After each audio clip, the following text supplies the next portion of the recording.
अगरिया कगरी घरवा बाजता बधैया सबके भाई अइले हो।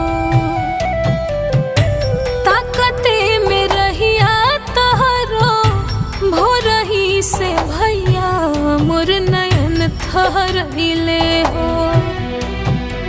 घरे के हाल ते त जानता रे असहू चलता दाल रोटी बबुनी रे कसहू चलता दाल रोटी बबुनी रे कसहू। बन के ना भैया हाई फाई आई हो साड़ी ना मिठाई लाई हो कमी अब तो कुछ नहीं हो। भैया खाली रखिया बना लो आके अपना कल